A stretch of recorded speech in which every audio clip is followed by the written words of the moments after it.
Bonjour à tous, j'espère que vous allez bien, on se retrouve pour le brief du vendredi 25 juin 2021, donc rebonjour à tous, hein, les élèves savent de quoi je parle, vu que le stream s'est coupé, on a eu un petit problème, du coup le brief YouTube est relancé, mais bon vous ne le savez pas, mais je le dis quand même pour l'anecdote. Termine la fin de semaine en beauté si je puis dire.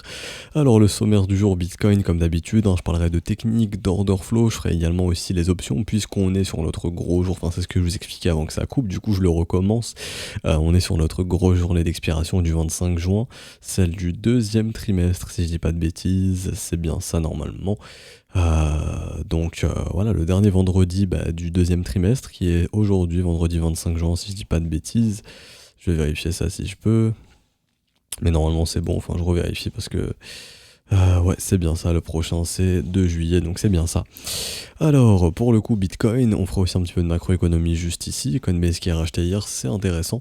Et on parlera aussi des alts, hein, donc très rapidement, Ether et Matic. Je ferai une update parce que, pardon, la dernière update qui a été faite était juste ici, il me semble, dans la zone de rechargement de short.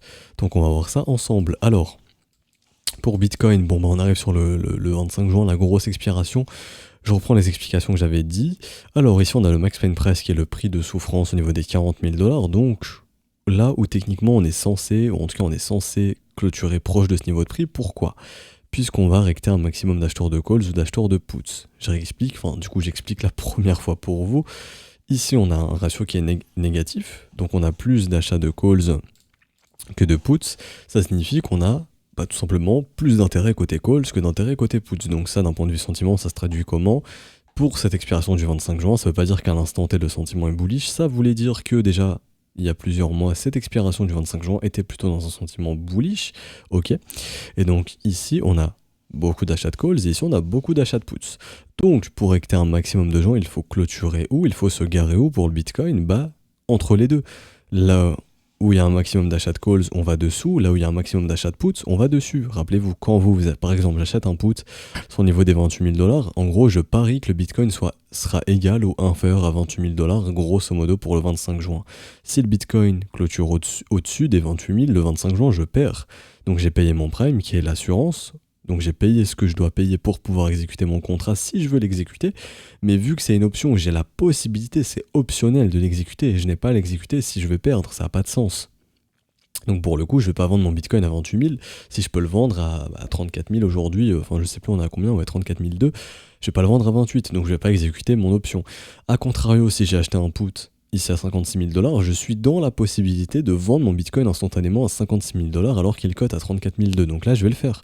Tout comme si j'ai acheté un call, par exemple à 72 000 dollars, je vais pas acheter du Bitcoin à 72 000, je vais pas exécuter mon droit d'acheter du Bitcoin à 72 000, alors que je peux l'acheter à 34 200 à l'instant T. Ok? Donc qu'est-ce qu'a fait le marché? Enfin, que fait le marché actuellement? Il se gare là, on va recter beaucoup d'acheteurs de calls. Donc vous voyez ici, hein, les barres vertes, ce sont les achats de calls. Bizarrement, ce qui est cohérent, normal, le marché vient clôturer sous tous ces achats de calls. Donc vous allez me dire, oui, mais tonton, on fait gagner des puts aussi. Ouais, mais c'est pas problématique, puisque tu vois bien que tu fais perdre beaucoup plus d'acheteurs de calls que d'acheteurs de puts ici. Ils sont plus minoritaires comparés aux acheteurs de calls. Donc déjà, toute cette zone ici, tu les rectes. Et donc ici également, on a beaucoup d'achats de puts. Donc on a le record ici à 36 000. Donc eux, c'est le record, enfin c'est le plus gros intérêt. Donc ils vont tout faire pour défendre les 36 000 pendant l'expiration qui est en train d'avoir lieu, si je dis pas de bêtises. Donc eux déjà normalement ils peuvent vendre leur Bitcoin direct à 36 000 pour prendre la plus-value. S'ils le souhaitent, en tout cas ils peuvent décider d'exécuter leur contrat option, vu qu'ils sont en gain, il n'y a pas de problème. Mais tous ceux qui sont en dessous sont rects. 34 000 pour l'instant ils sont rects, vu qu'on a 34 200, 32 000 sont rects, ici à 28 000, etc., etc. Tu vas me dire, oui, mais tonton, ici on fait gagner des acheteurs de calls aussi. Mais c'est pareil, c'est le même argument. Regardez les barres bleues et violettes qui sont beaucoup plus grosses que les barres vertes. Donc ça aussi, ça indique tout simplement qu'on a beaucoup plus d'acheteurs de puts à rect que d'acheteurs de calls. Donc même si on fait gagner ces acheteurs de calls, c'est pas grave. Ici, c'est vraiment des intérêts minimes comparés aux intérêts de puts.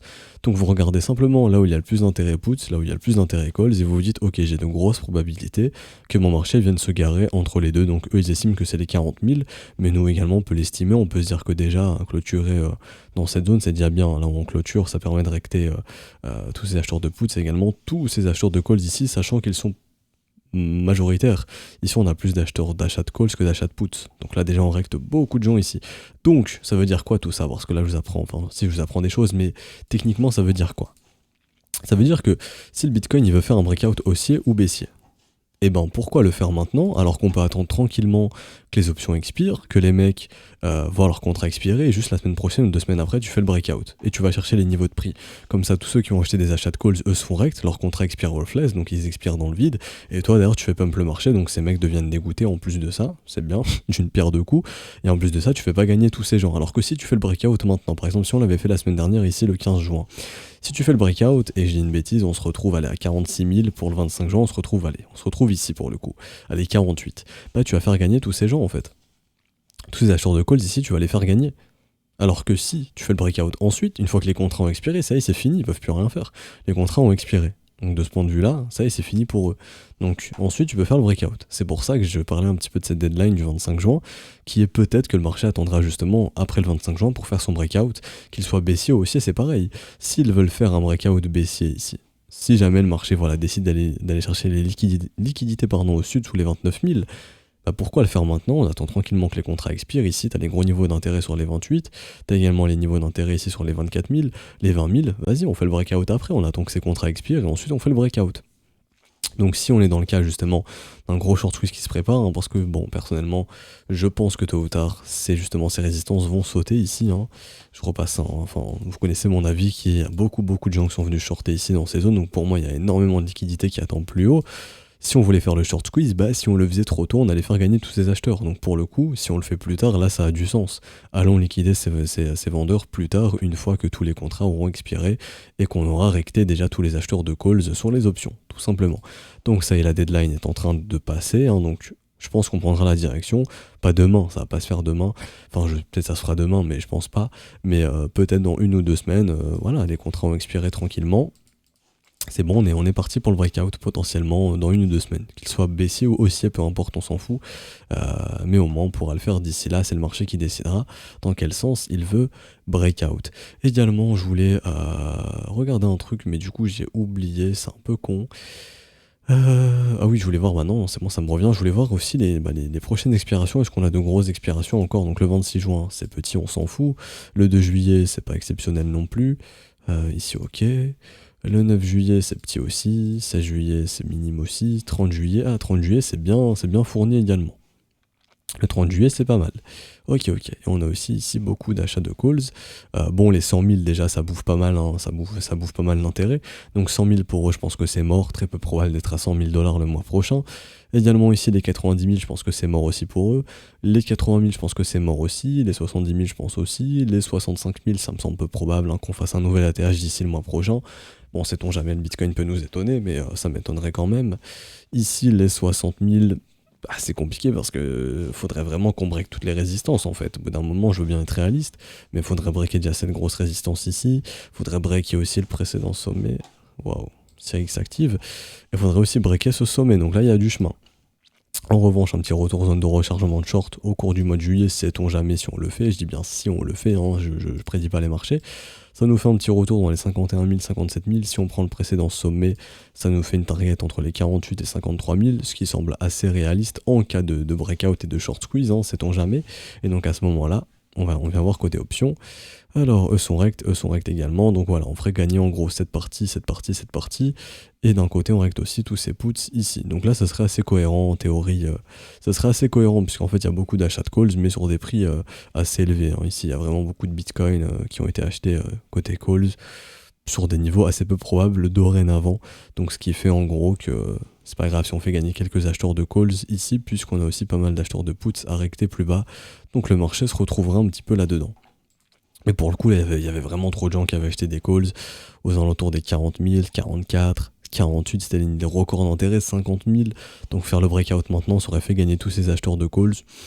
Pas sûr que ce soit rentable pour ces gens qui les ont vendus, sachant que généralement, ceux qui vendent ces calls et ces puts, ce sont soit des institutions ou les exchanges qui ont les moyens de le faire. Parce qu'il faut avoir les moyens de pouvoir les vendre. Il faut avoir les moyens de pouvoir fournir les bitcoins après.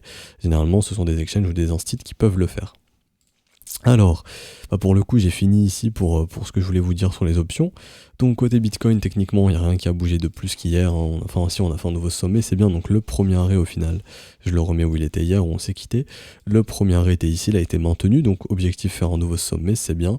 Donc, maintenant, on fait le même taf, on déplace de nouveau le premier arrêt. En cas de retracement, si on continue, visiter les 32 900, ce serait pas aberrant non plus. Voir encore la zone de rechargement si vraiment on décide de retracer plus profondément.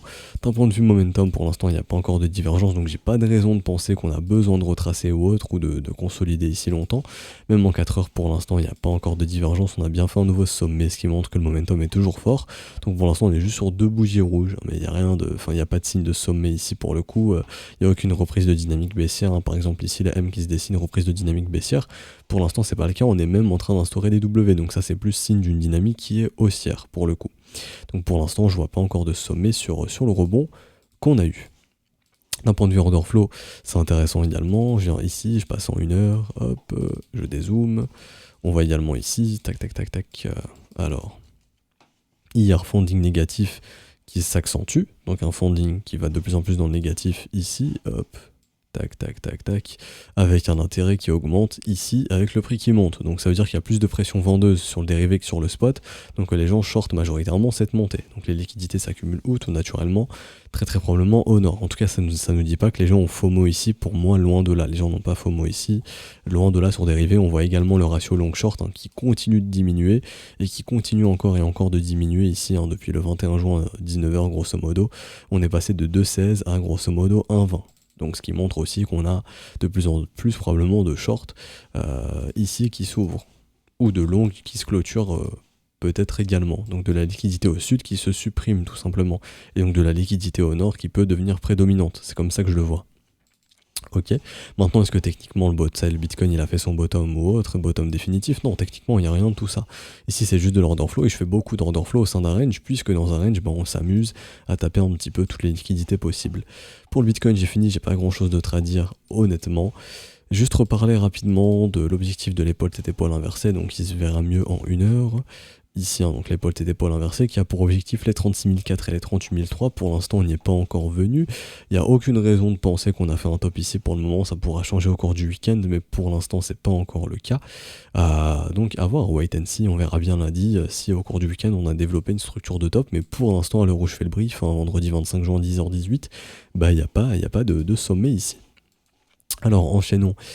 Ici on s'en fout, hein, le momentum qui est toujours plus acheteur que vendeur pour l'instant, enfin qui est plus contrôlé par les acheteurs que les vendeurs au sein du range, tant que ça reste ainsi. Si ça change, on fera l'update également.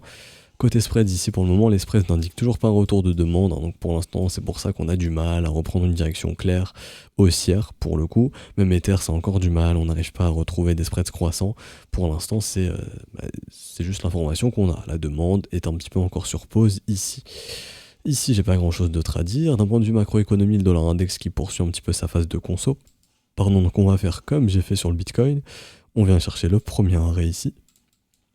Donc on verra sa résolution. Si c'est une résolution baissière, on se dira bon le dollar index il est bien gentil, il a fait son short squeeze, maintenant à voir s'il va réussir à maintenir le bottom qui a été posé ici. Et donc l'action Coinbase, je vous en parlais en début de brief, qui est racheté à nouveau. Donc pour l'instant, ce que j'attends de voir, c'est de voir justement si on va réussir à poser un bottom sur l'action Coinbase. Ça sera bon signe, hein. Si on arrive à poser un bottom ici, moi comme je disais, ça m'indiquera un retour d'intérêt pour le marché crypto. Et donc à ce moment-là, on retrouvera l'intérêt pour les cryptos, et donc de nouvelles vagues d'achats institutionnels probablement. Et donc c'est ce qui pourra aussi permettre de pousser les prix à ce moment-là. Et peut-être d'essayer de retrouver un bottom par la suite, côté crypto ou pas. Mais en tout cas, pour l'instant, tant qu'il n'y a aucune structure de bottom côté Coinbase, Coinbase maintenant, si vous voulez, c'est l'action qui va un petit peu représenter le marché crypto. Coinbase, il faut savoir que plus il y a d'utilisateurs qui utilisent Coinbase, plus ils vont générer de revenus. Et les institutions veulent justement investir dans une entreprise qui génère du revenu sans cesse et sans cesse. Si demain Apple ne fait plus de revenus par exemple, fort à parier que très très probablement que l'action va perdre en valeur tout simplement. Si Apple continue de générer du revenu, ça encourage encore les institutions à acheter du Apple, puisque on est dans un marché où on cherche de la croissance, tant qu'il y a de la croissance on achète. Coinbase, si la croissance faiblit, ils n'auront aucune raison d'acheter du Coinbase. Tout simplement, si la croissance continue d'être croissante, enfin si la croissance continue d'être croissante, waouh, si la croissance est toujours présente, à ce moment-là, oui, il y a des raisons d'acheter du Coinbase, il y a des raisons de s'intéresser toujours au marché crypto, et donc de racheter de la crypto d'ici là. Tout comme Riot et Marin, que j'utilise beaucoup, qui sont des stocks based blockchain, donc qui tournent autour de la blockchain. Si ça pump, c'est-à-dire qu'il y a probablement de l'argent institutionnel qui rentre, donc les institutions sont intéressées par ce genre de marché. Par exemple, on prend Riot, qui a fait son sommet en février. Depuis que Riot avait fait son sommet qu'il a consolidé, pour le coup, Bitcoin, il faisait plus grand-chose. Bitcoin, il montait doucement mais sûrement, mais ici, ça montrait qu'il n'y avait plus trop d'intérêt institutionnel, on n'arrivait plus trop à faire de nouveaux sommets, ok. Tandis que lui, Riot, avait déjà fait son sommet depuis pas mal de temps, tout comme le GBTC qui lui aussi ne faisait plus de nouveaux sommets depuis pas mal de temps ici, depuis pareil, le fin février, mi-février, on faisait plus de nouveaux sommets ici sur GBTC, donc l'intérêt institutionnel commençait à diminuer. Donc ça également, ça va se voir, hein, si on voit Coinbase, Mara, etc. qui pump ici, on se dira, ok, l'intérêt revient pour la crypto, côté un site, c'est bien. On peut poursuivre le rallye. Pour l'instant, c'est pour ça que j'attends absolument cette structure, hein, et que j'ai posé mon alerte au-dessus des 250$. Si elle sonne, je sais que le W prendra forme, qu'un bottom sera posé sur l'action Coinbase, parce que depuis que l'action a été listée, qu'elle est publique, elle fait que dumper. Donc si on pose un bottom, ça montrera à nouveau de l'intérêt pour le marché crypto, et ce sera tout bon pour le Bitcoin et les crypto-monnaies, bien entendu. Donc on attend avec impatience une cassure, qu'elle soit haussière ou baissière, pour montrer s'il y a de nouveau un intérêt ou une poursuite baissière. L'action Coinbase nous donnera la direction ici très très probablement, c'est pour ça que je la regarde. Et donc pour clôturer ce brief, Ethereum pour l'instant qui consolide toujours. Pour le coup, Ether, lui, il n'a pas réussi à faire un nouveau sommet comparé à Bitcoin hier, hein, pour le coup. Bitcoin qui l'a fait, Ethereum qui l'a pas fait. D'un point de vue momentum, il est toujours fort le momentum, donc ça va en réalité, il n'y a pas de divergence encore. Ici, tout va bien, certains parleront d'une divergence haussière cachée, baissière cachée, pardon. Personnellement, je ne travaille pas avec ces divergences cachées, donc pour moi, il n'y a aucune divergence ici, le momentum reste fort pour le moment. Et ce que je vois, c'est simplement une figure de compression ici, c'est-à-dire on est en train de créer un triangle tout simplement, donc creux, sommet, creux ascendant, sommet descendant, mais on n'arrive pas à reprendre, que ce soit du M ou du W. Donc c'est ce qu'on appelle une compression, et quand il y aura résolution, on aura une direction qui sera claire. Donc le marché rentre dans une zone de combat assez apparente maintenant, qui est la première résolution qui se trouve ici, donc ça je peux supprimer. Donc ça c'est la première résolution, il y en aura d'autres, hein. Si on en casse une, je ferai l'update. Pour le coup, la seule résolution bulls, non, il y en a plusieurs ici également. Donc ça c'est vraiment la zone de combat très très court terme. On peut aussi identifier ces niveaux ici, et ici côté bears également. Hop. Ok, mais à l'instant T, je vais plus me focus sur les niveaux les plus proches du prix, donc ces niveaux ici entre 1884 et 2035$. Ok, alors j'ai fini ici pour Ethereum, vraiment il n'y a pas grand chose d'autre à dire, hein. Surveillez surtout Ethereum BTC, qui est à l'aube de faire une structure de retournement quand même assez coriace pour le coup. Si ça se forme ici, hein, si on vient perdre les 0,0553 si je dis pas de bêtises, ça sera structure de retournement ici, et donc pendant une période indéfinie, jusque probablement l'automne, l'hiver, un Bitcoin qui resurperforme l'Ethereum. Et donc un Ethereum qui se calmera face au Bitcoin, hein, parce que depuis mars 2021, l'Ether il avait bien surperformé contre le Bitcoin jusqu'en mai, et pour l'instant la petite structure de sommet qui semble s'instaurer au cours de l'été, donc retrouver un Bitcoin qui reperformera plus qu'un Ethereum. Voilà, ça je vais laisser ça ici, et donc Matic pour finir ce brief. Alors Matic pour le coup c'est bien, on retrouve une zone de rechargement, donc c'est une zone d'achat, hein, donc un acheteur de value ici pourra se dire c'est un bon prix. Maintenant cet asset a beaucoup performé, généralement sur des assets qui performent autant, là je suis en log, hein, la performance se voit bien, on retrace plus généralement qu'à 78, qu'un 61,8, en tout cas les altcoins aiment bien retracer plus que ça généralement. Généralement on vient chercher quand même du 78,6, 88,6, c'est vraiment du retracement très agressif de capitulation. Je dis pas qu'on va y aller, je dis juste que pour l'instant, généralement les alts aiment bien, et techniquement il n'y a pas encore le signe de bottom ici. Même d'un point de vue volume profile, juste ici. Donc on me demande beaucoup c'est quel indicateur, donc c'est payant sur TradingView, mais si vous avez un compte payant, l'indicateur c'est visible range. Essayez de trouver ce que je voulais indiquer. Donc voilà, c'est juste visible range, vous cliquez ici indicateur, vous allez dans volume profile et vous l'avez juste ici, visible range. Alors ici, on a un trou dans la value, donc généralement ces niveaux sont retestés, hein, donc entre les 79 centimes et les 46 centimes, je dis pas qu'on va y aller obligatoirement, je dis juste que c'est une target qui peut être intéressante. En tout cas, si j'étais acheteur de value, c'est plus ici que je me concentrerais tant que je vois pas de bottom par là. Ok. En revanche, pour voir un bottom, ce qu'on aimerait voir également, c'est toujours pareil, de voir du W qui indiquera de nouveau une dynamique haussière. Quand vous voyez un marché qui fait du M comme ceci, des M, c'est une dynamique baissière. creux sommet descendant, dynamique baissière. W, tac, tac, tac, tac, tac, tac, tac, dynamique haussière, jusqu'à ce que la dynamique s'inverse. Donc là, pour l'instant, est-ce qu'on a un signe de bottom, un signe de dynamique haussière? Non. Comme on en parlait ici, il y a très très longtemps dans la zone de rechargement de short, où justement, généralement, quand on a ces grosses premières phases ici, de gros décrochages, généralement, la zone de rechargement de short est une excellente opportunité pour sortir du marché. Donc là, j'en parlais un petit peu, c'est une bonne opportunité pour prendre du profit, puisque Matic, on l'avait vu ensemble vers les 3 centimes, quand le W weekly s'est formé, tout en bas ici, il a bien performé. Donc là, on a eu bien un cycle haussier de hausse, la montée lente jusqu'à l'accélération, puis le blow off top, donc ici, le gros décrochage, le retour en zone de rechargement de short, etc. etc. C'est pas le genre de blow off top que j'aime bien, personnellement je préfère le blow off top qui s'arrête sur le premier arrêt, qui rebondit, etc. Mais pour le coup, ici, c'est bien un gros décrochage baissier où en quelques jours on est passé de 2,70$ à 73 centimes. Donc le retour en zone de rechargement de short, c'est pour ça que c'était une bonne opportunité de sortie. Et donc pour le moment, d'un point de vue momentum, le momentum est toujours baissier. Vous prenez juste votre trendline. Tant que le cours déjà évolue sous la trendline, vous serez sous l'influence d'un momentum qui est baissier sans un indicateur, juste avec une trendline. Si vous utilisez MACD ou quelconque indicateur de momentum, lui, il commence à vous indiquer que pour l'instant, la baisse commence à perdre de sa force. Mais on n'a toujours pas retrouvé un momentum qui est haussier. Pour voir un momentum haussier, il faudrait vraiment la cassure de la trendline avec les structures de l'autre côté. Donc ça mettra du temps pour poser un bottom ici.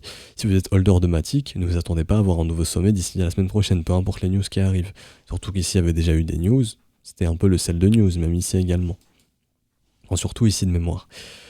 Mais pour l'instant, il n'y a pas de signe de bottom, il n'y a pas de signe de reprise pour le moment. Donc si vous avez acheté du Matic, par exemple, je ne sais pas, hier, vous attendez pas à le voir breakout et aller à 2$ le lendemain. C'est très très peu probable. Ce qui est le plus probable, c'est de creuser ou d'essayer de poser un bottom. Soit on creuse, c'est-à-dire on poursuit la dynamique baissière comme ceci, et ensuite on pose le bottom, donc à ce moment-là, ou alors on creuse encore, c'est-à-dire on creuse, enfin ce que je viens de dire, ou alors on consolide d'ores et déjà ici, et là on pose le bottom, et donc le bottom aurait été trouvé proche des 76 centimes, tout simplement. Mais pour l'instant, il n'y a pas de bottom. Et donc, et le marché donne encore une leçon qui est, je n'achète jamais un marché qui est vertical, peu importe les news qui arrivent, je trace toujours mes zones de rechargement et je vais chercher à acheter ce marché lorsqu'il sera horizontal. Est-ce que pour le moment le marché est horizontal? La réponse est non. On est sur un marché qui est verticalement baissier. Pour acheter un marché, vous voulez qu'il soit horizontal, comme ceci. Ça, c'est un marché qui est intéressant à acheter, quand il est bien horizontal comme ceci. Ok, c'est pour ça que j'en parlais Matic du coup c'était en janvier, quand il coûtait 2-3 centimes, parce qu'il était horizontal et il sortait justement d'une grosse consolidation horizontale. Donc le gros W qui est un signal très très fort d'investissement. Et donc ensuite, le truc a bien performé. Est-ce qu'on savait que ça allait performer comme ça? Loin de ça, loin de là. Ok, très très loin de là. Mais est-ce que maintenant c'est un marché à acheter? Non, ça c'est toujours vertical. Ce que vous allez attendre, c'est de nouveau dans de bonnes localisations, le marché qui redevient horizontal à nouveau, qui pose un bottom et qui repart. Donc ça peut mettre du temps, ça peut se faire au cours de l'hiver, on pourra donc peut-être avoir un rallye au printemps prochain. Je sais que ça peut faire mal d'entendre ça, mais le cycle haussier il a été fait, ça y est, il a été fait, maintenant on a besoin d'un cycle baissier, de corriger, de retrouver des prix intéressants qui réintéresseraient les investisseurs, de reposer un bottom et tranquillement de repartir par la suite. Donc on va s'arrêter ici pour aujourd'hui, j'espère que ça vous aura plu. Si c'est le cas, n'hésitez pas à laisser un petit pouce bleu, à vous abonner si ce n'est pas déjà fait, à nous rejoindre sur Discord, je vous mets le lien en description en commentaire. Si vous souhaitez rejoindre l'école, privilégiez les paiements crypto à ce stade du mois. Patreon, ce sera le premier et après, donc le début de mois de juillet. Je vous souhaite une bonne journée, un bon week-end également. On se retrouve du coup lundi matin. Ciao ciao.